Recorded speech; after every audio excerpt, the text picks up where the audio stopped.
அடியே என்ன கருமண்டை இது? முட்டை ஓட்டோட பச்சையா இருக்குது. குழம்பு மாமா. முட்டை குழம்பா?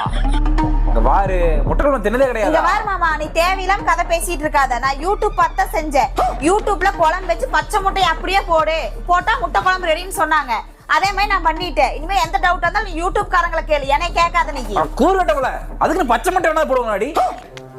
பச்சை முட்டை மண்டை கிளிக்கும்படி. உத்தரப்பிரதேசத்தில் தான் சமைத்த முட்டை குழம்பை சுவையாக இல்லை என்று கூறியதால் கணவனின் நாக்கை கடித்து மனைவி துண்டாக்கிய சம்பவம் பெரும் அதிர்ச்சியை ஏற்படுத்தியுள்ளது.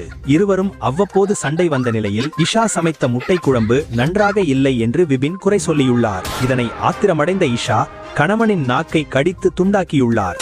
நாக்கு 2.5 சென்டிமீட்டர் அளவுக்கு துண்டிக்கப்பட்டுள்ளதால் அறுவை சிகிச்சை செய்தாலும் மீண்டும் ஒட்ட வைக்க முடியாது என மருத்துவர்கள் கைவிரித்தனர். இதனால் விபின் குமரன் பேச முடியாத நிலை ஏற்பட்டுள்ளது.